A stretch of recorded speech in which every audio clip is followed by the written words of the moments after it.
retour sur ce plateau dans l'émission pour le dernier virage de l'autre journal. Nous allons maintenant parler, revenir chez nous au Togo pour parler de la vie chère. Oui, qui a terminé. Oui. Ferdinand, est-ce que vous observez ce qui se passe aujourd'hui au Togo, hein? Quand nous prenons la ville de Lomé, comment est-ce que les gens crient dans les marchés, même dans les services administratifs, comment les gens n'arrivent pas à supporter le quotidien? Non, mais nous sommes des pères de famille. Et donc, chaque semaine, soit nous-mêmes, soit nos épouses vont marcher. Il y a cela, je ne sais pas, une semaine, une semaine. Et j'ai fait un reportage sur la route à Fagna jusqu'à Thiémé. En revenant, je me suis arrêté avec des amis au marché de Vauban. C'était un vendredi pour faire de l'avitaillement. On a vu comment est-ce que c'est un peu difficile, les choses sont chères sur le marché. Bon, nous, on est dans les débats, on est aussi dans le concret, parce que nous, il nous arrive d'aller toucher du doigt les réalités. On ne laisse pas seulement cette tâche à nos femmes, non, on y va. Je sais que Joël y va, moi-même j'y vais parfois, et de temps en temps. Donc on touche du doigt les réalités. Et on sait aujourd'hui que tout est cher dans le pays. Tout est cher. Tout est cher aujourd'hui dans le pays. Et jusqu'à présent, personne n'explique la flambée des prix, ce qui est arrivé pour que les prix flambent de façon, je ne sais pas, de cette manière-là. Je sais seulement qu'il n'a pas beaucoup plu ces derniers temps.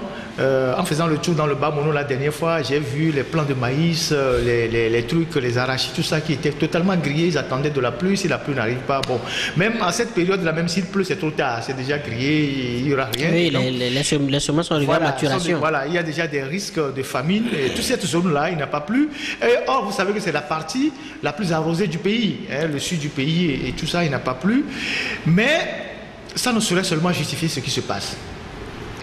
Nous avons un problème au Togo et ça rejoint la vision dont on vient de parler. Si vous suivez la loi des finances depuis ces 10 dernières années et les projets et les partenaires qui nous ont apporté des dons, le Togo a mobilisé plus de 1000 milliards en moins de 10 ans pour injecter dans l'agriculture. Il y a des projets qui sont nés partout. PASA, PADAT, vous avez entendu plein de projets. Et aujourd'hui, personne ne touche du doigt l'impact de cet investissement-là. À quoi ont servi tous ces milliards qu'on a mobilisés, qu'on a soi-disant injectés dans l'agriculture, pour qu'on se retrouve aujourd'hui dans une situation où, dans ce pays, les paysans attendent que Dame Nature puisse envoyer la pluie pour qu'ils puissent cultiver. Je ne sais pas si vous comprenez. Ça veut dire qu'on n'a même pas la maîtrise de l'eau. Ça veut dire que s'il ne pleut pas, donc on n'a rien à manger sur notre territoire. Alors que quand vous franchissez la frontière, vous allez au Ghana ici, vous voyez des gens qui ont des techniques qui leur permettent d'aller chercher l'eau dans le sous-sol, d'irriguer les cultures et de cultiver même en pleine saison sèche, en contre les cultures de contre-saison. Au Burkina, même chose. De grands retenues d'eau, on fait des barrages. Même dans la saison sèche, on cultive. Conséquence, nous continuons d'être nourris par le Sahel, les tomates, les oignons, le gingembre, les pastèques. On vend aujourd'hui une pastèque à 1000 francs sur le marché. Et ça, c'est la petite. La petite, ouais, la forme la plus petite, 1000 francs sur le marché. Après, on doit laisser. Et donc, le Bénin nous sert les oranges. Les ananas. Les ananas. Le Ghana nous envoie les noix de coco. Je ne sais pas. Oui, une partie des oranges aussi. Les oranges, le poisson fumé et tout ça. Et nous, on fait quoi? Mais nous passons tout le temps à danser, à servir des slogans, à dire oui, on est investi dans l'agriculture, on est dans l'autosuffisance alimentaire, on est en excédent de production et tout. Mais dans la réalité, c'est la catastrophe. Vous allez dans les villages, c'est la catastrophe. Alors, il faut aborder le problème vraiment à tête reposée et savoir reconnaître que nous sommes véritablement en retard et régler nos problèmes. Moi, je suis fondamentalement contre tout ce qui encourage la production qui sert à nourrir, qui sert à l'exportation, à partir du moment où nous-mêmes nous n'arrivons pas à nourrir nos populations. C'est comme l'économie de rente, on n'est jamais sorti dedans. Quand le blanc voulait partir, il nous a laissé les champs de cacao, le café, pour alimenter ces industries. Aujourd'hui, nous ne continuons pas à cultiver le coton, on ajoute le soja, on ajoute tout ce qui prend nos terres, qui prend des espaces. Et on fait de la déforestation et on cultive tout ça pour exporter.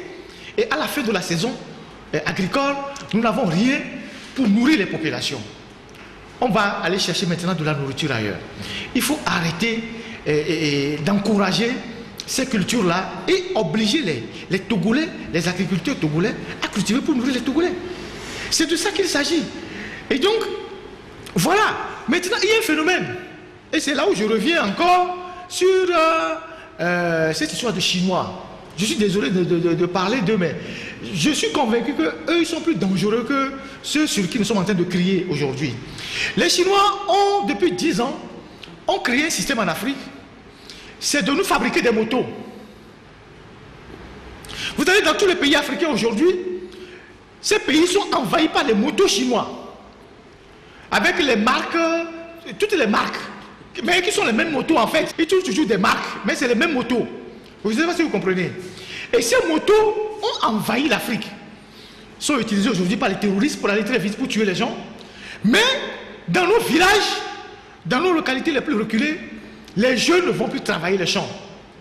Les jeunes, avec une moto, c'est moins pénible que de travailler 6 mois pour avoir du maïs. Il prend sa moto, il fait le tour, il a 2000 francs avant la tombée de la nuit.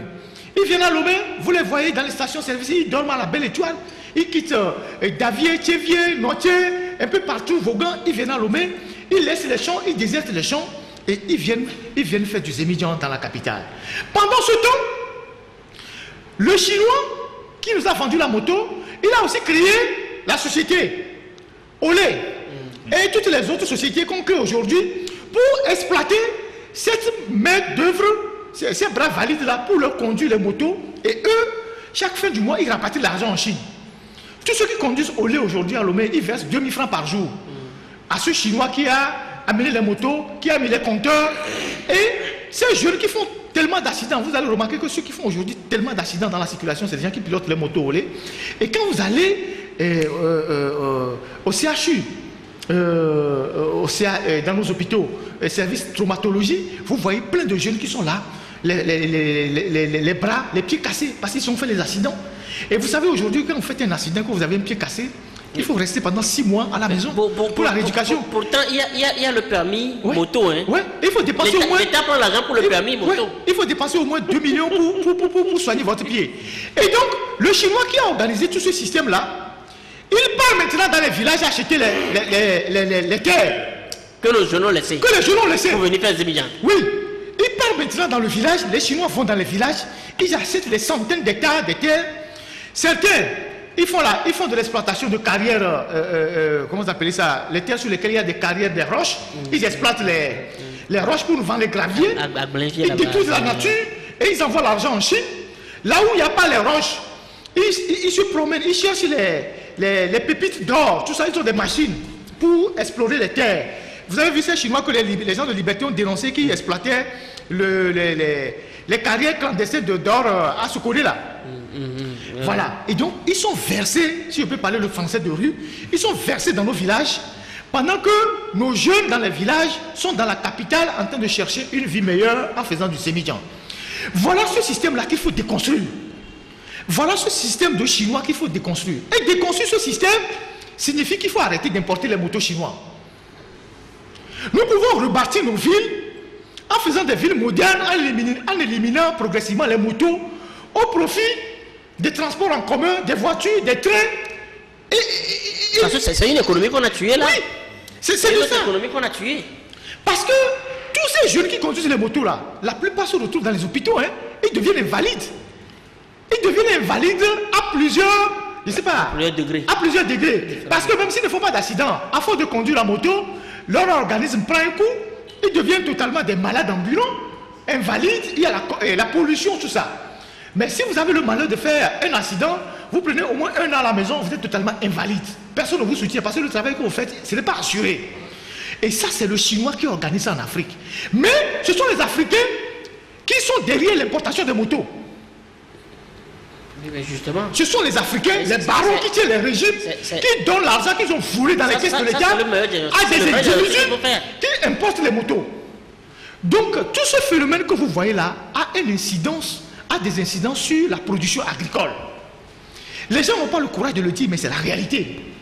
Parce que les vieux sont seulement restés au village. Ce ne sont plus des bras valides. Vous arrivez dans les villages, on dit que les jeunes sont partis. Et donc, qu'est-ce qu'on nous dit dans la capitale? Il faut encourager l'entrepreneuriat agricole. Vous le faites comment? Vous le faites comment? Vous encouragez comment l'entrepreneuriat agricole quand tous les jeunes ont déserté les villages pour faire le taxi-moto en ville? Donc, voilà les problèmes auxquels nous faisons face. Et donc, aujourd'hui, quand on voit que la vie est chère, cela a plusieurs raisons. Il y a plusieurs raisons. Sans oublier toutes les taxes qu'on a inventées ces derniers temps. Péage, taxes sur véhicules à moteur, et tout et tout. J'ai bien dit que Lomé n'a pas besoin d'avoir des péages qui enserrent la capitale. On n'a pas besoin d'avoir des péages qui bloquent la capitale. Parce que celui qui quitte, je sais pas, Palimé pour arriver à Lomé, il ne doit pas être bloqué par un péage à Mwepé ou un péage à Guelibasito. Celui qui vient de Vaughan, il n'a pas besoin d'être bloqué par un péage à Abobo. Ça n'a pas de sens. Il faut dégager ces péages-là, les envoyer loin de la ville et diminuer les prix de péage. Parce que il y a eu un phénomène qui s'est développé depuis quelques jours, depuis qu'on a dit que les motos doivent payer le péage. Si vous avez l'habitude de prendre du Zémidjan, si le Zémidjan veut traverser le péage, il vous dit le prix plus le prix du péage. Il vous dit que ce n'est pas lui qui va payer le péage. C'est-à-dire que c'est 100 francs. Bon, je vais à Zanguera. Il dit, je dois dépasser le péage de Zanguera. Il dit, bon, c'est 300 normalement le prix. Mais je mets le prix du péage, ça fait les 200. Parce que il travaille 100 francs. S'il revient, il n'est pas sûr qu'il va trouver quelqu'un pour revenir. Donc vous payez le péage aller-retour pour lui. Ça devient 600. S'il prend une marchandise, il répercute le prix sur la marchandise. Quand on met les véhicules, si vous faites un parcours Lomé 5AC, vous remarquerez qu'un véhicule Titan qui ramène des vivres à Lomé, il traverse au moins 5 ou 6 péages. Oh oui. Il paie au moins 60 000 francs. Sans oublier les raquettes de tous les mange-mille qui sont sur les routes, les checkpoints où les gens donnent de l'argent. Il arrive à Lomé, dépasse 100 000 francs. Il répercute ça sur le maïs qu'il a amené ou l'haricot qu'il a amené et ça se répercute dans les marchés. Donc l'État a l'obligation d'arrêter toute cette spirale-là qui plombe les gens. C'est vrai qu'eux, ils ne sentent rien parce qu'ils sont dans leur quartier sécurisé de caisse, Lomé 2, cité OUA. Maintenant, on leur construit une belle cité aussi derrière, cité de Renaissance. Ils vivent bien, ils ont le champagne, ils ont le caviar. Ils ne savent pas ce qui se passe dans les marchés. Ils ne savent pas comment les gens ont des difficultés à manger une seule fois par jour. C'est difficile pour les gens aujourd'hui de manger une seule fois par jour au Togo. Et on n'a pas besoin d'avoir un pays comme ça. Et donc, je pense que quand ils sont dans leur bulle là, ils doivent descendre un peu pour comprendre ce qui se passe parce que à la où vont les choses, dans quelques jours, si vraiment les prix ne baissent pas, une tension va monter dans le pays. Oui. Oui, oui, tu peux rebondir. Non, Ferdinand a bien chuté. C'est peut-être cette bulle qu'ils craignent et ils sont allés nous servir ce que je dirais, ce que je qualifierais de provocation, de désinvolture, parce que c'est sur ce plateau qu'on a critiqué le prédécesseur du ministre actuel. Bataka, qui... oui, agriculture. Voilà. Au lieu de travailler, au lieu de changer, de travailler pour que le prix du panier, enfin le plat, on sente le résultat dans le plat du Togolais, il a fait du bruit, a fait des télétons, où il n'a jamais rendu compte, mais on a l'impression que celui qui l'a remplacé, il est silencieux, mais il n'est pas si différent. Parce que je ne comprends pas qu'un conseil des ministres, pendant que le prix du bol est à 1000 francs sur le marché, on nous dit au conseil des ministres qu'on a un excédent. On a un excédent céréalier. Le prix du bol du maïs est à 1000 francs. L'haricot auxiliaire entre 2000 et 2400. Et on nous dit au conseil des ministres qu'on a un excédent céréalier, qu'on a même exporté. Et tout le monde acquiesce. Oh, personne n'a dit, mais monsieur le ministre, est-ce que vous êtes sincère? Parce que ces messieurs aussi vont sur le même marché que nous. On vend une banane à 100 francs l'unité. Ils vont sur le même marché. Banane à 100 francs l'unité. À 100 francs l'unité. Ouais, Joël. Pendant que la mangue, tu le payes à 300, 400. Et les tomates là, on met 5 ans, on dit ça fait 500. Donc ça fait alors, 100 francs. Alors, il y a un seul problème. Quand on fait une telle communication au Conseil des ministres et le chef de l'État ne nous l'interpelle pas, et ça veut dire quoi? Ça veut dire que ces monsieur vivent où? Le bol de maïs, ils vont le payer au supermarché, champion, en face de la caisse ou comment? Ouais, puis ils ont créé leur propre supermarché là-bas. Oui, ils ont créé leur propre supermarché. Ils ne peuvent pas aller trop loin. Oui, ils ne peuvent pas aller trop loin. Ils ont un quoi à l'intérieur, ils ont un champion à côté. Ils ont leur pizzeria, tout ouais, tout ça dedans. Vous voyez la condescendance et c'est dans la semaine qui suit, ça y est, au sorti de ce conseil des ministres, l'ANZAC sont communiqués pour dire non, vu la flambée des prix, vous voyez l'incohérence dans la gouvernance. Vu la flambée des prix, nous mettons sur le marché notre produit. Et ça revient à combien?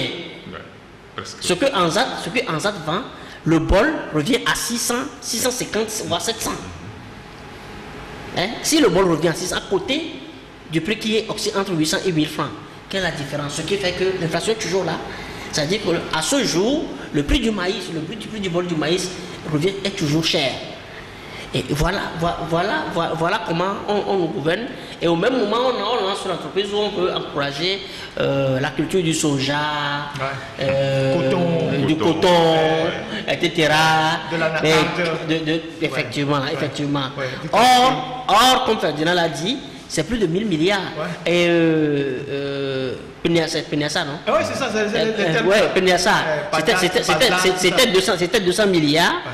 Et sur 5 ans, enfin 200 milliards sur 5, ça fait 1000 milliards. Après, Pazat, quoi, il y a la seconde version qui a été reconduite en temps. Ouais, non, Pazat, on a ajouté quelque chose aussi. Et Peniassa, non, Peniassa, prime de Peniassa 2, où on a encore aligné les milliards. Et tout ça est passé où? Les chefs des projets étaient dans les 4-4. Oui, ils passaient plus le temps dans les 4-4. On passait plus le temps à aligner les stagiaires. À se disputer, c'est-à-dire le nombre de stagiaires que tu vas engager, des secrétaires particuliers. Oui, je vois ça. que tu vas engager. On va en séminaire avec la stagiaire à Gualimé. Oh oui, c'est elle, l'ordre de mission. Alors,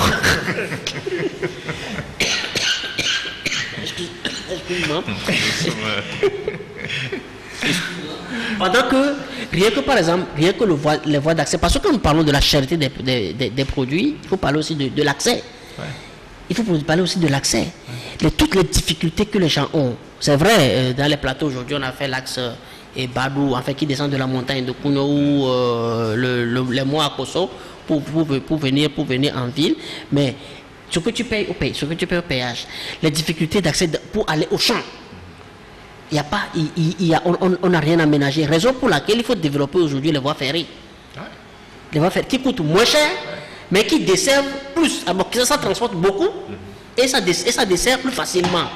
Parce que comme vous voyez le canal, enfin le circuit que les Allemands nous ont légué, ça débouche sur des marchés. Ouais, exactement. Ça débouche directement sur des marchés. Alors tout ça, on ne fait rien sur ça. Et bon, nous parlons de pays émergents.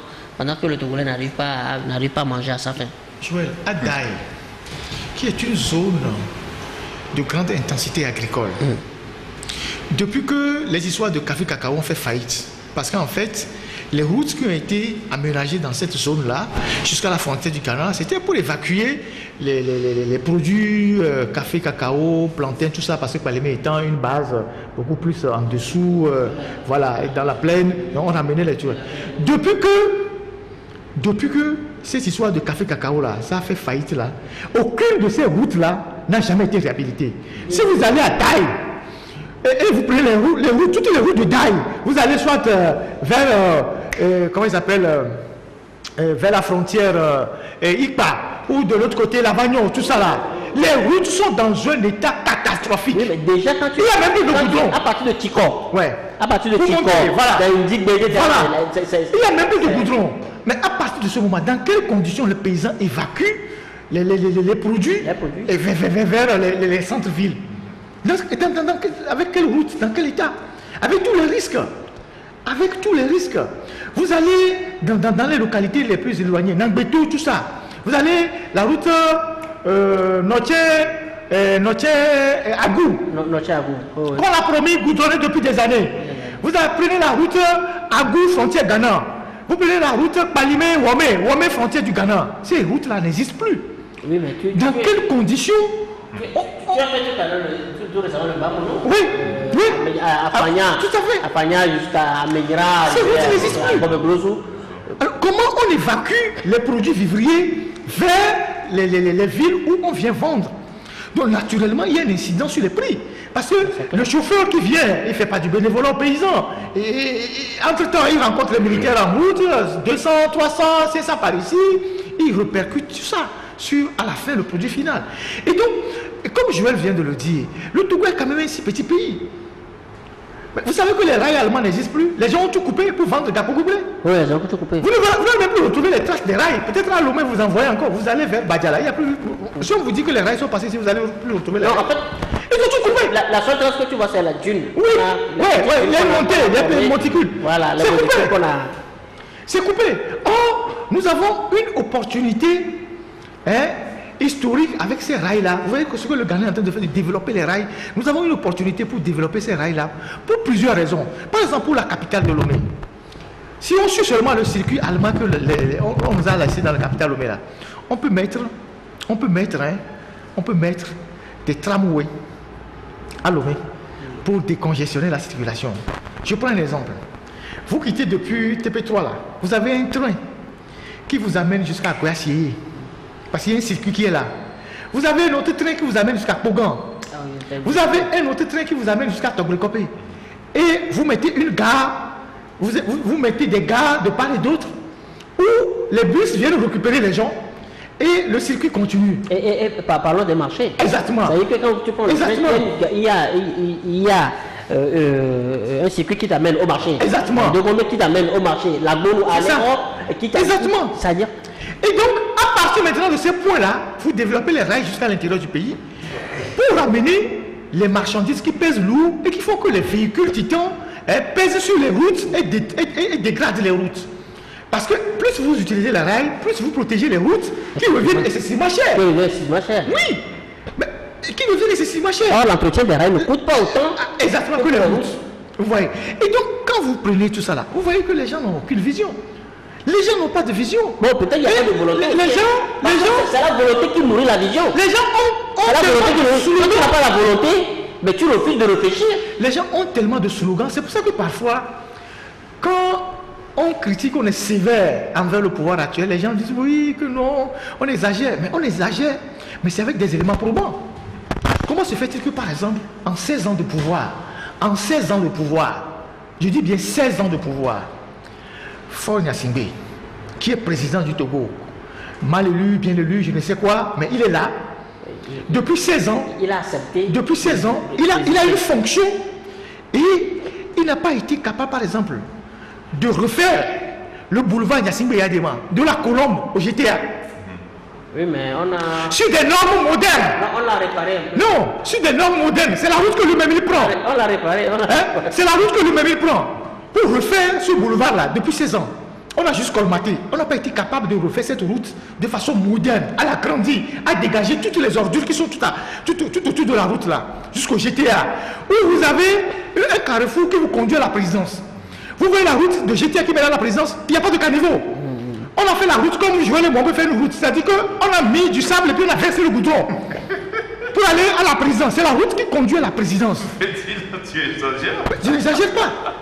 On a versé le sable, on a tamisé, on a mis le gravier et on a mis le goudron. C'est ce qu'ils ont fait sur la route de CB. Et elle est décapée aujourd'hui. Parce qu'une route qui conduit à la présidence suppose qu'elle doit être la plus aménagée de la capitale. Quand il pleut là, vous avez fait passer sur cette route là, on l'a colmaté plusieurs fois devant la présidence là. On a amené une entreprise française, c'est pas Haïfa, quelque chose comme ça, pour faire des rigoles pour sortir de la présidence et jeter l'eau de l'autre côté. Ouais, vous avez vu ça, non? Voilà, c'est la route qui mène à la présidence. Et donc, parfois, on est obligé d'être sévère. Parce que nous avons envie de voir du beau dans notre pays. Nous avons envie de voir des choses dans notre pays qui montrent que... Est-ce que la sévérité en soi... Ceux qui ont la responsabilité... Est-ce que la sévérité en soi, c'est un mauvais mot? Non. La sévérité est différente, n'a rien à voir avec la méchanceté. Non. L'opposé de la sévérité, ça dit que l'extrême sévérité, c'est la méchanceté. Non. Quand on est sévère, c'est parce qu'on veut que ça soit bien. Comment est-ce qu'à 200 mètres de la présidence, on a... Il y a Agbalépédo la piste, Agbalépédo là-bas. Là où ils appellent le trou, là. Ça, c'est à 200 mètres de la présidence. Ça, c'est à 200 mètres de la présidence. Et on ne se gêne même pas. Personne. À l'assainir. C'est ça. Et chaque année, le même phénomène revient. À 100 mètres, quand tu es à 100 mètres, il y a une bouteille de bière qu'on... Bon, laisse la bouteille de bière. Laisse la bouteille de bière. Mais vous voyez, le symbole, ça symbolise l'esprit qui nous gouverne. Vous voyez toutes les saletés. Excusez-moi, hein. Vous voyez toutes les saletés qui sont autour de GTA là-bas. Côté Agbalépédo, nous sommes à 150 mètres de la présidence. Soyons sérieux, hein. Nous sommes à 150 mètres de la présidence. Si la route d'Agbalépédo, celle qui s'est arrêtée à la station d'Agbalépédo, celle qu'on a goudronnée en venant là, et ça s'est arrêté au pavé là, et ils ont bouffé le reste de l'argent. Parce que le goudron devait venir jusqu'au GTA. Et donc, on devait dégager toutes les saletés qui sont tout autour là, depuis la station d'Agbalépédo jusqu'au GTA. Mais ils ont bouffé l'argent de cette portion. Et on a rétréci l'emprise de la Et ils ont laissé les rails. Non, ils ont laissé les pavés. Les pavés que le génie militaire a pris 5 ans ou 10 ans pour faire. Depuis le temps du colonel Karka, je ne sais pas quoi, il garait les machines là-bas sans avancer jamais. C'est le seul exploit du génie militaire. À Lomé, on était petits, on était... C'est pas on faisait ça, on mettait les pavés. On n'a jamais réussi ces pavés-là. n'aime pas ça. Hein. Ouais. Non, on dit la vérité. Et donc, on devait dégager tout ça là, prolonger le goudron jusqu'au GTA, dégager toutes les ordures, les saletés qui sont derrière les stations d'essence là. Dégager tout ça et prolonger le goudron jusqu'à la présidence. Et quand tu viens à Lomé là, et on te dit que tu vas à la présidence là, c'est que la voie qui quitte la Colombe, celle qui quitte à Agbalépédo là, il y a une jonction au GTA, et on continue de faire la route jusqu'à la sortie d'Agoué. Et les gens diront, Lomé quand même présente quand même plus ou moins un bon visage. Enfin, mais ça n'a pas été fait. Donc on n'est pas sévère en le disant. Nous voulons quand même que notre pays ressemble à quelque chose. Et quand des gens viennent, tu es fier de les amener, de les promener pour dire, ah, quand même on a fait quelques efforts. Mais vous ne pouvez pas faire les efforts en laissant des îlots de saleté. Des îlots de saleté entre les efforts. Je ne sais pas si vous voyez. L'espace qui est entre la station d'Agbalépédo et le tour de GTA là, ça ressemble à quoi? C'est une île de saleté. C'est entretenu. Oui, entretenu. Et nous sommes à 150 mètres de la présidence. Quand je le dis avec beaucoup de peine parce que je ne pense pas que ceux qui dirigent notre pays n'aiment pas le beau. Je suis convaincu qu'ils aiment le beau. S'ils aiment le beau, ils doivent gouverner en donnant une image d'un pays qui évolue vers le beau. Parce que les routes sont faites pour changer le visage d'une ville.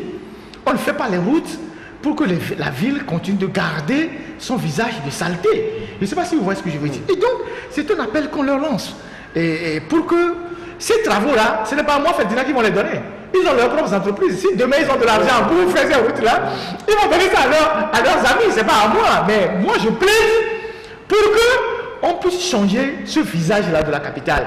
Il n'y a pas longtemps, quand il pleut là, on allait prendre les images là-bas pour dénoncer. Mais depuis la saison sèche là, on n'a rien fait. Quand il va pleuvoir encore là, il y a une maison qui prend, je sais pas, qui prend une plateforme là quand il pleut là. Il y a une petite maison qui est souvent envahie là par l'eau. Et les habitants prennent une plateforme là, c'est comme un radeau pour traverser le pan d'eau pour aller dans leur chambre et revenir vers le goudron. Dès qu'il va encore pleuvoir dans quelques jours, vous allez voir que le radeau va encore ressortir. Et nous sommes... Même le pavé est inondé. Oui, le pavé est inondé. Ce n'est pas normal. Donc, on ne le dit pas par... On entretient. Il n'y a aucune méchanceté dans ce qu'on dit. Nous voulons juste que des gens qui ont la responsabilité de diriger le pays travaillent. Je ne sais pas si vous voyez, on ne travaille pas suffisamment au Togo. On ne travaille pas. Les dirigeants ne travaillent pas. Ils ne travaillent pas. Ils ne travaillent pas. Il faut avoir le courage de le dire. Et le peu qu'on doit faire, c'est maïs de détournement. Les détournements prennent le dessus, les surfacturations. Et donc, tout ça aujourd'hui fait qu'on a une capitale qui est mal organisée. Et on fait quelques routes, mais après, quand il pleut, tout le reste de la ville est inondé. Les gens vont dans la boue, passent dans la boue pour rentrer dans leur maison avec des voitures qui ont de la peine à résister. Donc, c'est notre devoir en tant que journaliste d'interpeller les autorités. Et donc, c'est ce travail-là que nous faisons. Joël a l'habitude de dire, c'est une consultation gratuite. Nous n'avons pas... oui, nous le disons pour le bien de notre pays. C'est tout. Tu vois? Merci beaucoup, Ferdinand. Oui, de la vie chère, la population crie, mais il faut relancer aussi les activités économiques parce qu'on voit aujourd'hui que la situation sanitaire, ça se stabilise un peu. Mais les frontières sont toujours fermées, l'état d'urgence sanitaire est toujours là. Joël. Oui, mais la première des choses, c'est de souhaiter que le 16 septembre prochain, qu'on ne reconduise plus l'état d'urgence sanitaire parce que les éléments de la reconduite ne sont pas là. Et si on le reconduit, ils donneront entièrement raison à cette critique de récupération politique qu'on fait de cette gestion politique. Voilà, la gestion politique qu'on fait de cette pandémie. Mais ça ne nous étonnerait pas qu'on reconduise parce que ça arrange beaucoup, ça arrange d'autres. Pour quelle raison maintenant? Il faut qu'on soit... Oui, mais le politique, il a ses raisons. On ne va pas rentrer dedans. Mais ce qui s'impose aujourd'hui, c'est la réouverture des frontières terrestres. La réouverture des frontières terrestres, ça s'impose. Je rappelle que le Bénin n'a jamais fermé ses frontières. Ouais, voilà. Le Bénin, par exemple, n'a jamais fermé ses frontières. Et le Bénin n'a pas eu plus de cas que nous. Le Bénin n'a jamais fermé ses frontières. C'est le Togo qui a fermé ses frontières. Plus de cas que nous. Donc il faut, sérieusement, il faut savoir qu'on roule parce qu'on a l'impression que même la vie chère qui est là aujourd'hui est entretenue. Parce que depuis un temps, ce qu'on ne remarque pas aussi, ce qu'on ne dit pas, c'est qu'il y a les femmes de ces barons-là qui sont rentrés dans le commerce pendant que vous n'êtes pas, c'est-à-dire que vous n'êtes pas de, comme Talon le dit, vous n'êtes pas des héritiers, vous n'êtes pas des spécialistes. Vous n'êtes pas des spécialistes du commerce. Il y a les femmes, c'est-à-dire qu'une fois que ton mari est nommé ministre, etc., tu rentres dans le commerce, surtout dans ce Covid là, les gens ont vendu tellement de cash-nez. C'est eux qui ont le plus vendu à l'État. C'est eux qui ont le plus vendu à l'État. Tout ce que l'État a pu acheter comme cash-nez, c'est les femmes des ministres, les femmes des barons qui ont le plus vendu. On a vu des maîtresses commander des respirateurs qui se sont réveillés. Des apnées. Des apnées, etc. Apnées de sommeil.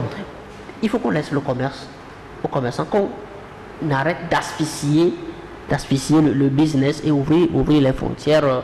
Réduire par exemple, avec la baisse de taux de contamination, alléger arrêter d'asphyxier les transports, les chauffeurs. Oui, ceux qui sont dans les transports de bus, les chauffeurs de bus, etc. Il faut arrêter de les asphyxier parce que l'incidence, c'est toujours sur le dernier maillon de la chaîne. Le pauvre consommateur, c'est lui qui paye. On a parlé tantôt des frais de péage. Le Zémilien qui veut te payer dit mais tu payes le péage parce que c'est toi qui me fais traverser le péage. Ouais, c'est ça. Donc c'est toujours sur le dernier maillon que ça retombe. Donc il faut que vraiment qu'on déverrouille la situation et permettre aux Togolais de respirer le temps de, même si on doit reconduire cet état d'urgence sanitaire en septembre, qu'on allège sérieusement du moins l'étouffement économique pour permettre aux gens de passer mieux les fêtes de fin d'année et mieux que ce qu'ils ont connu l'année dernière. Oui. Nous sommes déjà des pays assez fragiles. Fragiles pour plusieurs raisons. La mauvaise gestion, les détournements, l'enrichissement illicite font que l'État perd énormément d'argent. Il n'y a pas d'argent dans les caisses. Nous sommes obligés d'aller demander au club de Paris, de je ne sais quoi, de l'argent pour relancer nos économies. Il y a une balance commerciale déficitaire. Voilà, pour relancer nos économies. Normal. Nous sommes suffisamment endettés, sinon surendettés. Et donc, le peu d'argent qu'on a, les dirigeants mettent la main dessus. Ils gardent ça chez eux. Et donc, il n'y a pas de moyens pour relancer les entreprises. Je ne sais pas si vous voyez. Or, c'est les entreprises qui créent la richesse. Dans ces conditions, lorsque vous maintenez pendant longtemps les mesures de coercition qu'on est en train de voir là, et qui tuent les petites économies, les business du soir, les petits bars, les restaurants, tout ça là, où les gens ne peuvent pas aller se regrouper, vous êtes en train de bloquer la circulation de l'argent dans le pays. Parce que tous ceux qui sont là depuis les dernières décisions, où on a fermé les bars, on a fermé tout ça là, tous ces gens-là sont au chômage technique. C'est clair. Un mois sans salaire, 2 mois sans salaire, l'incidence est tout de suite. Donc vous n'avez pas d'argent, la consommation baisse parce que le pouvoir d'achat a baissé.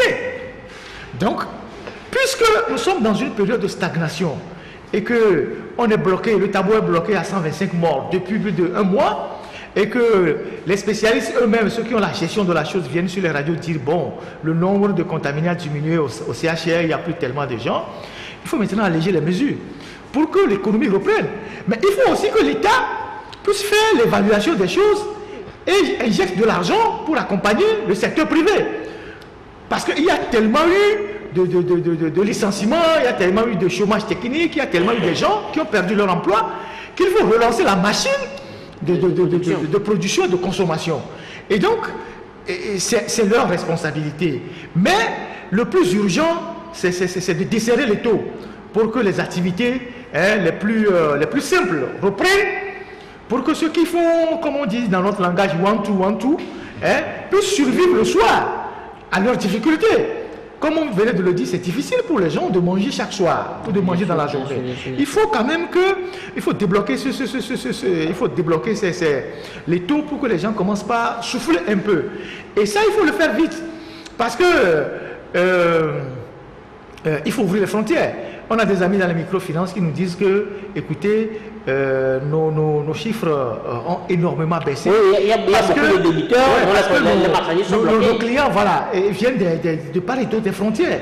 Et il y a des microfinances, pas les moindres, les plus puissants, qui ont des difficultés, qui ont vu les conséquences directes sur leur tableau. Et donc, il faut ouvrir les frontières pour que la circulation de marchandises et de personnes soit vraiment fluide et que les gens commencent pas vraiment acheter, vendre pour lancer la machine. Mais bon, on ne sait pas quelles sont les priorités des gouvernants. Peut-être qu'au Togo, tout est politique. Depuis 1 an, on fait une gestion politique de la Covid. Toutes les mesures qu'on prend, c'est politique. On étouffe les gens, on interdit les manifestations. Maintenant, comme on est là, il y a quand même une évidence. Tu vois de moins en moins de gens qui portent de cache-nez. Les gens maintenant ne commencent pas à s'en foutre parce que les gens se disent mais bon. Et les vendeurs aussi ont arrêté parce que le prix a tellement baissé qu'il n'y a plus d'intérêt. Maintenant on vend cache-nez à 25 francs, je crois, non? Ouais, mais les gens. Donc le business occasionnel est en train de prendre fin. Donc les femmes des parents vont retrouver de 100%. Les femmes. Et donc je pense qu'on est en train d'aller vers plus ou moins. Je ne dirais pas la fin, mais le Covid est en train de partir. C'est la même tendance un peu partout dans le monde est en train de partir. Maintenant, il faut retrouver les habitudes, tout en restant toujours prudent, tout en prenant quand même quelques mesures. Mais il faut que l'État relance la machine pour que les entreprises, les sociétés, les gens, et les secteurs qui ont été les plus affectés, il faut les soutenir. Le secteur de l'hôtellerie,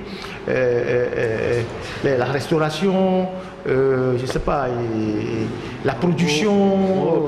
Et ce secteur-là, je pense que c'est un secteur aussi un peu organisé. Et surtout le secteur culturel aussi. Oui, culturel, le secteur culturel. Il faut leur trouver un peu d'argent pour booster leurs activités, pour que l'économie revienne à un niveau donné, quoi. Vous avez vu en France, là, tout le monde est content de sortir, d'aller sur les terrasses, de prendre le café, de la bière et tout ça.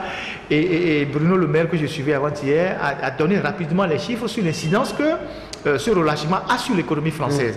C'est ça la différence entre les Blancs et nous. Au Togo, quand vous avez demandé au ministre de l'économie de vous donner des éléments précis sur l'incidence d'une décision qu'il prend, il va commencer par vous raconter sa vie. Ou soit il dira qu'il n'y a rien. Vous voyez. Et donc, on est dans une gestion, je ne dirais même pas approximative, une gestion à vue. Et c'est ça même le terme. C'est un pilotage à vue, c'est ça que je cherchais, de la chose, quoi. Voilà, c'est ça.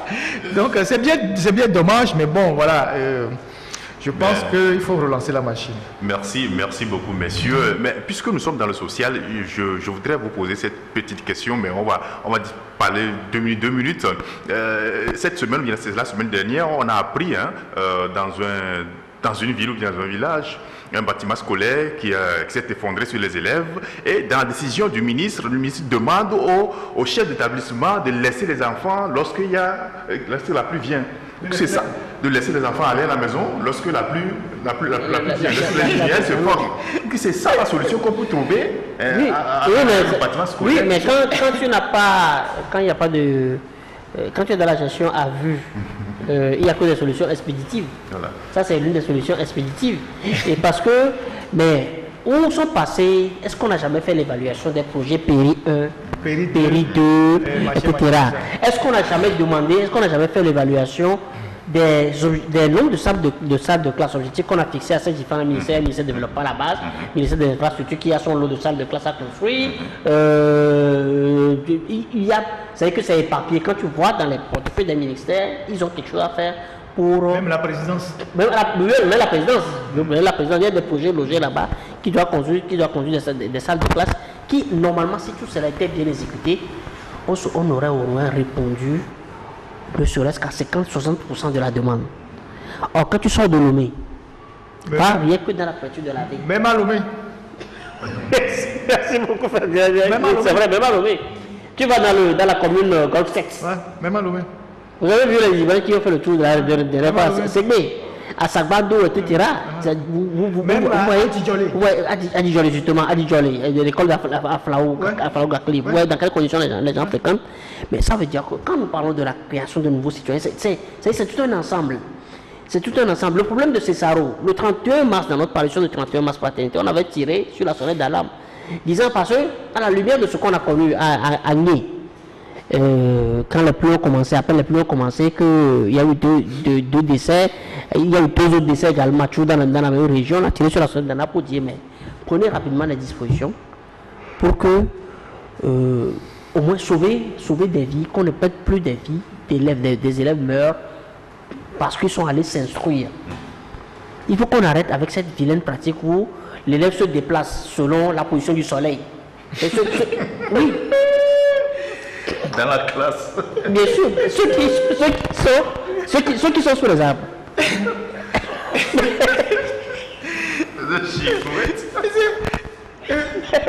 sais pas pourquoi. Mais tu l'as connu, tu l'as pas connu. On tire le bas selon que le soleil arrive. On déplace le bas. On est pas à la fois le banc, le tableau, le même monsieur déplace selon. Il faut, soyons sérieux. Il faut, 60 après les indépendances, ou 60 combien, je ne sais même plus, il faut que nos écoles cessent d'être des porcheries. Il faut que nos écoles cessent d'être des lieux où les enfants sont à risque. Quand vous visitez, vous faites le tour des écoles à Lomé, des établissements scolaires. Regardez les bâtiments. Regardez ce qu'on appelle les claustras. Regardez les bancs. Regardez les salles. Le ciment qu'on a mis dans les salles de classe. Et comparez ça à des porcheries. Vous verrez comment ça se passe. Ce n'est pas normal. Ce n'est pas normal que dans un pays comme le nôtre, on ne puisse pas avoir des écoles modernes. Quand vous rentrez dans l'établissement scolaire, les bâtiments sont modernes, les classes sont modernes, il y a l'électricité, dans les salles, on voit que le ciment est bien posé, les bancs sont bien clairs. C'est ce que j'appelle le beau. Je reviens toujours sur ça. Oh, bien sûr. Je reviens toujours sur ça. Et combien d'établissements scolaires à Lomé, par exemple, sont clôturés pour protéger les élèves? Combien d'établissements scolaires vous trouvez à Lomé où les salles de classe sont modernes, propres, où ça ne dégage pas des odeurs pestilentielles? Effectivement. Où il y a des toilettes. C'est ce que j'allais dire. Où il y a des toilettes, des urinoirs. Où il y a des bibliothèques, où il y a des salles de professeurs. Mais nous avons des moyens, des richesses pour construire ces salles de classe-là. Ne serait-ce que ça. Ne serait-ce que ça. Au moins ça. Ne serait-ce que ça. Pour bien éduquer nos enfants. Ne serait-ce que ça. Maintenant, il y a un phénomène qui se développe et qui symbolise toute l'anarchie qu'il y a dans le domaine scolaire. C'est qu'un individu se lève, une ONG se lève, une association se lève et dit « Ouais, je suis pro-unir ». Ils vont construire une salle de classe, ils badigeonnent en bleu. En bleu. Au Bénin, là, tous les établissements scolaires, c'est-à-dire publics, ont les mêmes couleurs.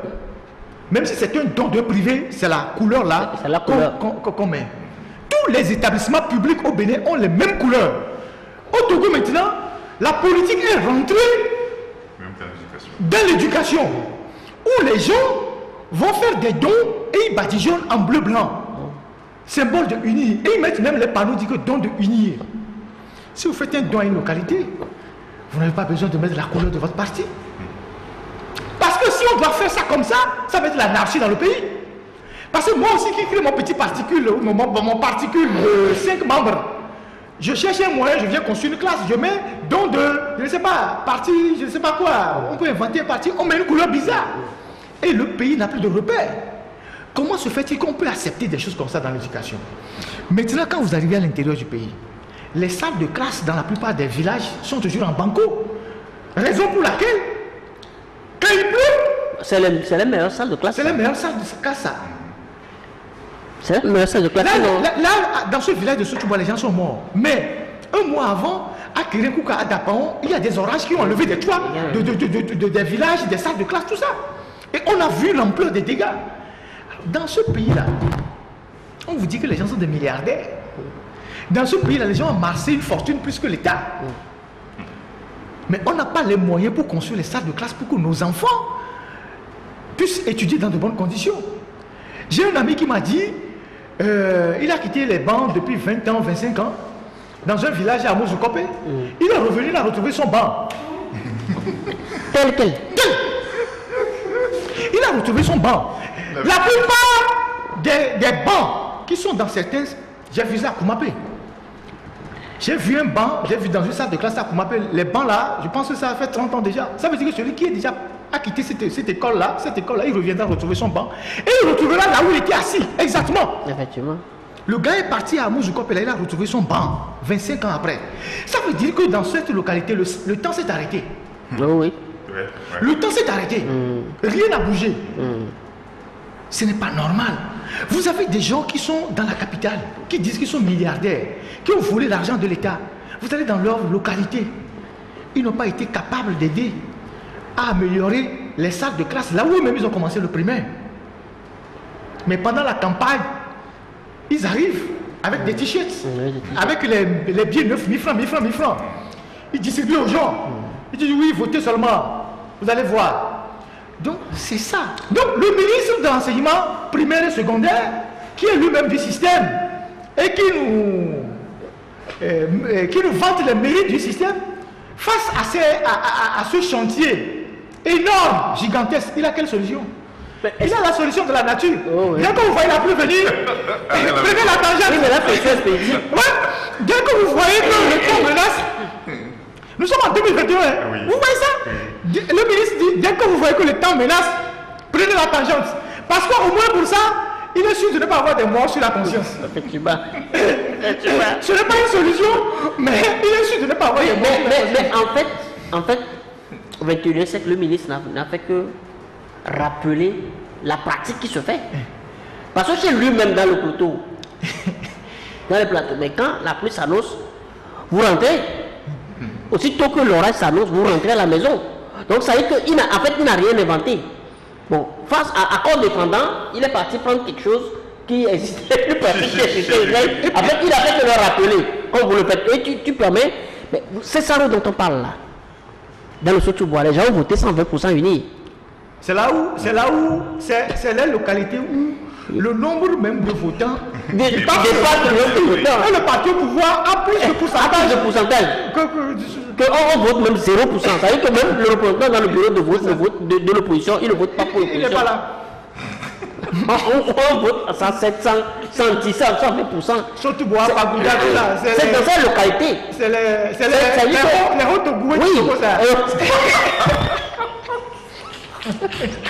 Et ça. C'est le Haute-Togo. Et le plus classique du gouvernement aujourd'hui vient de là. Ouais, beaucoup aussi. Celui qui fait toutes les lois, qui fait prendre toutes les lois pour fermer. Et qui étouffe tout. Il vient de là. Il étouffe tout. Ouais.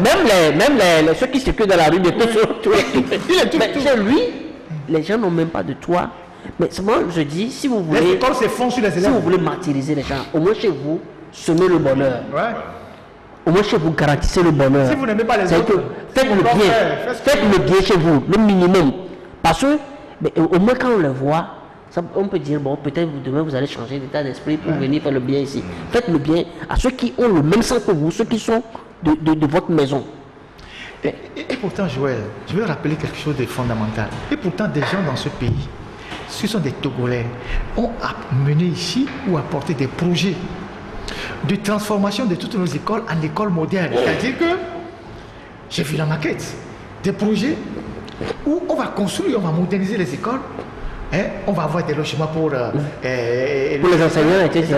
Tout ça. C'est-à-dire on fait une modernisation. Les toits vont changer. On va, là où il n'y a pas d'espace, on prend les choses en hauteur, on consolide la base pour que bon, les élèves puissent être vraiment. Mais les gens ont foutu ça en l'air parce que ceux qui ont apporté les projets, ils n'ont pas leur bénéfice dedans. Ils n'ont pas l'amour du bien et du beau. Voilà comment nous bloquons le développement de notre propre pays. Alors, on se retrouve aujourd'hui dans... Vous savez qu'il y a un programme au niveau de l'éducation, ils disent qu'ils veulent faire des préfabriqués pour les écoles. C'est aussi votre business. Voilà, tu es au courant? Ils ont un projet comme ça.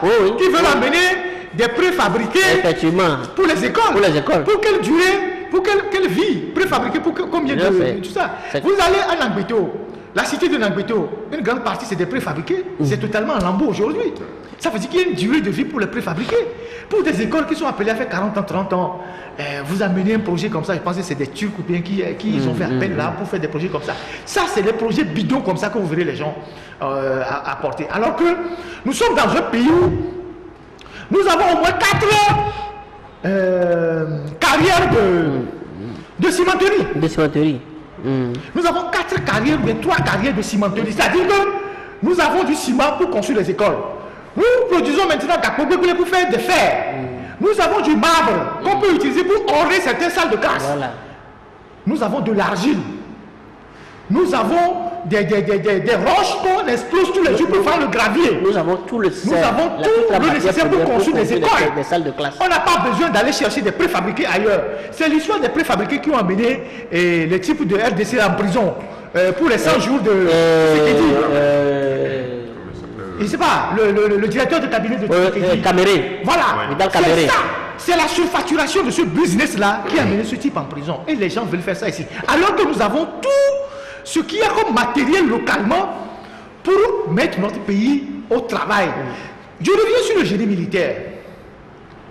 Si nous avons de la vision pour notre pays, le génie militaire qui est dans le génie militaire, on doit les former, on doit les emmener à travailler pour, je ne sais pas ce qu'on appelle, pour les trucs d'utilité publique. Les militaires aujourd'hui peuvent être ceux qui vont construire les écoles. C'est ça la mission du génie militaire. Les Ghanéens le font. Alors nous, notre génie militaire fait quoi? Ils doivent construire les écoles. Ils doivent construire les écoles à partir des matériels locaux. Et même, on peut amener les citoyens à faire, je ne sais pas comment, un service national pendant les vacances. On peut aller aider les militaires à construire les écoles comme les jeunes le font avec les blancs qui viennent. On va faire une vision. Je ne sais pas si vous voyez. Moi, ça ne me gênerait pas de perdre 2 semaines pour aller aider par exemple sur un chantier des militaires à transporter les briques, à aligner les briques, tout ça, les briques stabilisées pour construire les écoles modernes. C'est pour le bien de mon pays. Si je sais que c'est pour le bien de mon pays, je le ferai. Et tous les Togolais le feront. En 10 ans, on va régler les problèmes de salles de classe, on va régler les problèmes de centres de santé, on va régler les problèmes de ne sais pas, d'infrastructures publiques.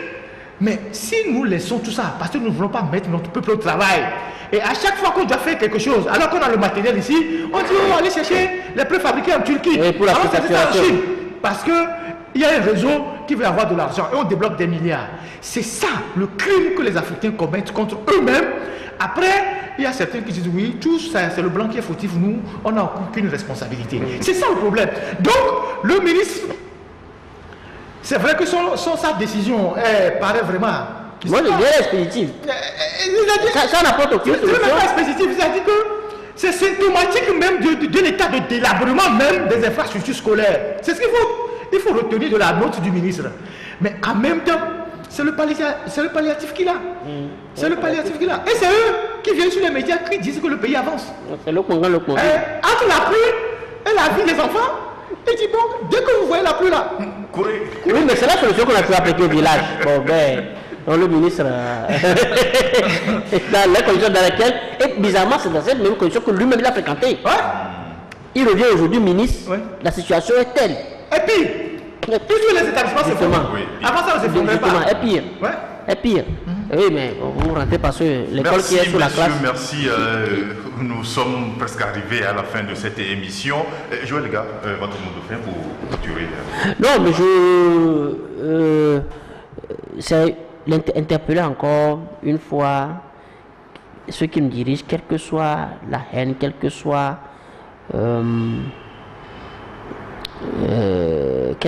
l'envie hégémonique qu'ils cultivent, quel que soit le complexe qui anime qui que ce soit, il faut toujours laisser une petite place au bien. Il faut aimer faire du bien, faire le beau. Parce qu'au moins ça, Dieu peut vous trouver indulgence. Le créateur du ciel et de la terre peut vous trouver indulgence. Hein? Et moi, je crois que c'est mon mot de faire. Et contrairement, comme Ferdinand le dit, il ne faut pas qu'on dise que nous sommes sévères, parce que la sévérité, le parent qui est sévère, l'ami qui est sévère envers toi, c'est parce qu'il veut que tu changes dans l'intérêt de vous tous. Ouais. Il n'est pas méchant. Il n'est pas méchant contre toi. Donc là, et raison pour laquelle la critique n'est pas source de regret, mais d'évolution, de perfectionnement. Et donc, l'autre journal, c'est ce à quoi nous nous appliquons. Bon, si nous utilisons des mots des fois qui frustrent les gens, etc., mais celui qui veut forcément t'amener à changer, entre 2-3 mots, il te blesse, tu trouves qu'il exagère, mais l'intention n'est pas du tout de brusquer qui que ce soit. Il faut qu'on fasse tout pour que les Togolais ne soient pas chaque fois portés à s'aligner, par exemple devant le service des passeports comme on a connu l'année dernière, et de nationalité, pour sortir du pays. Même si ça profite à certains. Même si dans le cynisme d'autres, eux, toute la compétence qu'ils ont, c'est la nuisance. C'est vous décourager, c'est vous empêcher, vous pousser à sortir. Quand très souvent nous sortons de ce plateau, petit, faites attention à vous, hein. Faites attention, Joël et Ferdinand là, faites attention, vous avez le courage que vous avez, etc. Mais on va pas tous croiser les bras et voir le pays sombrer. Et voir le pays dans le délitement total, c'est-à-dire que les valeurs périclitées jusqu'à... Je reviens encore sur ce que nous avons vu, là, enfin ce qui m'a été rapporté hier, qui est la scène qui a été servie sur les réseaux sociaux, où l'autorité que nous sommes censés respecter, ben, les noms circulent. Il y a des clashs entre des clashs entre deux acteurs des plus excusez-moi, des plus, comment je vais les qualifier, je ne sais pas. Oui, c'est quand même je sais pas, c'est quand même, je ne trouve pas le mot, mais c'est quand même extrêmement grave que les clashs, que ce soit, disons, des jeunes proches de Uni, chanteurs, comédiens, voilà. Je ne sais pas quoi, chanteurs, comédiens, promoteurs culturels, promoteurs de tout du bis. Ce week-end du 5 au 6 juin là, que dans les clashs là, on entend les noms des dirigeants. On a voulu acheter le parfum à Madame Dogbé. À Madame Dogbé. À Monsieur Fana parce qu'elle aime le beau. Elle aime se maquiller. Elle aime se maquiller. Qu'est-ce que les dirigeants, le chef de l'État fait ceci. Que les dirigeants ont quel général est un ami personnel. Qu'est-ce que les dirigeants d'un pays ont à fréquenter ces jeunes-là, qui viennent aujourd'hui étaler dans leur guerre les noms des autorités sur la place publique? Si vous ne leur avez pas ouvert les portes, s'il n'y a pas une intimité ou une proximité que vous avez créée avec ces gens-là, qui ne sont pas des modèles pour la société, parce que ils sont tous dans des affaires pourries, dans des trucs comme les gens ont dénoncé. Non, mais tout ce qui est vice. Voilà. Et donc, c'est comme on dit, je sais pas, que j'ai pas envie de dire que ils sont des oiseaux de même plumage, mais ça ne s'entend pas bien de dire que les dirigeants sont dans des réseaux avec ces gens-là. Ils sont dans des petites choses. Dans des petites choses avec ces gens-là. Dans des divers. Ils sont dans des divers. C'est pas possible. Des difficultés. En suivant ces directs-là, c'est la seule leçon que... C'est ce qui choque dans ce qu'ils font. Tout le reste là, entre eux là, c'est leur problème. qui a couché avec telle fille, qui a saboté qui, mais c'est le nom des premiers responsables du pays qui revient de façon récurrente dans cette boue-là, qui est surprenant. Mais cela suffit que le SCRIC ou bien DPJ se saisissent et qu'on ramasse ces gens. Oui. Au lieu de mettre des gens qui sont venus avec leur famille pour des histoires de... On a connu pire. C'est la Christelle que les gens se promènent avec des armes et des gros bras. Mais ils ont trouvé les armes où? Mais c'est pas possible. Donc moi, mon mot de fin, je l'adresse à Foy Nassibé. Parce que j'ai fait un reportage la dernière fois à Fagnan. Et au retour, je suis passé interroger le maire. Monsieur Victor Analytique, qui était, je crois, l'ancien directeur technique d'Agetur, quelqu'un qui fait beaucoup de choses là-bas. Et le maire lui a dit des choses qui, personnellement, m'ont choqué. C'est vrai qu'il n'a pas voulu trop s'étaler, mais le maire dit, par exemple, que depuis 2 ans, qu'ils sont là, il y a un comptable qui est là-bas, qui a été nommé par le Trésor, et on leur a donné 2 millions de francs pour leur budget d'investissement. Le comptable, qui est censé être sous le maire, a bloqué les 2 millions depuis 1 an. Et le comptable refuse de débloquer l'argent. Mais le comptable, qui vient d'être admis à la retraite, il mène la belle vie à Fagnan. C'est quoi ça? Il vit comme il veut, il mange comme il veut, il boit comme il veut, mais il bloque le développement d'Afagnan. La secrétaire générale, que le ministère de l'administration territoriale a nommé, bloque le maire dans l'exercice de ses fonctions. C'est sa mission. C'est en cela qu'on envoie les secrétaires généraux dans les... Je ne veux pas rentrer dans les considérations un peu délicates de l'origine des gens. Je ne veux pas rentrer dans ça. Mais je voudrais fondamentalement interpeller Foy Nassibé en disant, si vous voulez développer le Togo, si vous avez une vision pour ce pays, libérer les énergies. Ce n'est pas normal qu'une localité dans laquelle lui-même il est né, qui est sa ville natale, c'est ça non? Il n'y a pas de route qui amène les gens là-bas. Pour lui-même, c'est pas bon. C'est là où tu es né. C'est-à-dire que c'est parce qu'Afagnan avait un hôpital de référence que sa mère a quitté Lomé pour aller accoucher là-bas. Oui, bien sûr. Normalement, ne serait-ce que pour ça, autant sa mère que lui-même, il devait s'investir, non seulement pour agrandir cet hôpital-là, l'équiper, mais faire la route qui mène dans cette zone-là, pour que l'homme soit encore plus, je ne sais pas, parce que c'est plus acceptable. Ce n'est pas normal. Donc j'ai fait ce parcours-là jusqu'au Bénin. Et de l'autre côté au Bénin, on a vu comment est-ce que les rues d'un village à Tiémé. Il faut dire c'est le jour et la nuit. C'est le jour et la nuit. C'est-à-dire c'est le jour et la nuit. Il faut que tu franchisses. Le pont, ça fait à peine 200, 300 mètres.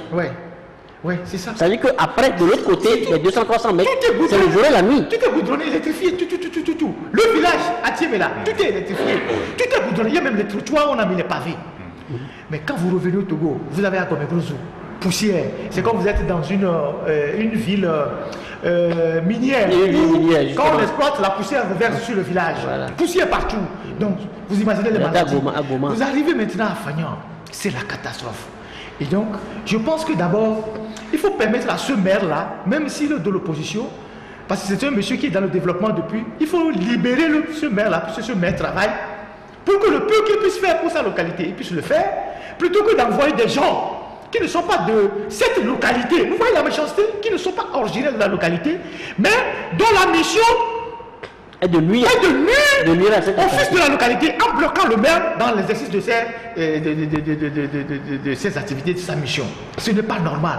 On ne peut pas être aussi méchants les uns envers les autres dans ce pays comme ça. Et il faut, par extension, revoir la route amenant à Fagnan. Si on ne peut pas aller à Gomé-Brozo, au moins il faut amener la route à l'hôpital. Parce que tous ceux qui sont malades dans la zone de Tablibo, et même depuis Thiévier et Vaughan, tout ça, quand il y a des complications, on dit à Fagnan. Quand il y a des complications, on dit à Fagnan. Parce qu'on sait que les prêtres, les religieux italiens ont fait de cet hôpital une référence dans la localité. Et donc vous ne pouvez pas abandonner la route 8 km qui débouche sur la ville dans cet état aussi piteux. 9 plus précisément, parce qu'ils vont faire 8 et laisser le 1. Il faut préciser, ça fait 9 km. Oui. Donc pour arriver à Fania. Sinon, que pour continuer jusqu'à aller un peu à droite, puis comme pour oui, sur ce truc-là, vous avez une quinzaine de kilomètres. Il faut le faire. C'est mon coup de gueule, moi, parce que M. Fognassi va fêter son anniversaire hier, c'est ça, non? Oui. Et c'est là-bas qu'il est né. Et il faut qu'il jette un regard sur l'endroit où tu es né pour au moins faire quelque chose, quoi. C'est-à-dire que c'est pas possible. C'est pas possible. Oui, parce que, excuse-moi, quand on fait la route d'Afania, ça résout également un problème de dessert, un problème d'acheminement des récoltes, parce que c'est à Afania que les tomates sont le plus pourries. C'est-à-dire que les villageois les laissent même au champ, ils laissent les récoltes au champ, la récolte pourrie parce que il n'y a pas de pneu ou bien il n'y a pas de difficulté d'accès. On nous a dit que ça a été une promesse de campagne qu'on allait faire la route. Elle n'a pas été faite. Donc moi, c'est la énième promesse. Je me substitue aux populations pour porter leur voix. Et j'espère qu'il va y avoir un déclic et qu'il n'y aura pas une autre promesse à la veille de 2025 pour dire, bon, votez pour moi et en 2030, je vais faire la route. Non, c'est-à-dire qu'il faut vraiment faire quelque chose. Et je n'ai pas l'habitude de faire ces interpellations directes, mais en allant dans la localité, j'ai eu tellement mal en voyant comment les gens souffrent. Et quand il pleut, comment les gens ont toutes les difficultés. Et devant même l'hôpital, les trous qu'il y a devant l'hôpital, les trous partout qu'il y a devant l'hôpital, ça fait très mal qu'on dise qu'une grande personnalité est né dans cet hôpital. Ça fait du mal de montrer du doigt cet hôpital. C'est comme Jésus revient sur terre, il va à Bethléem là.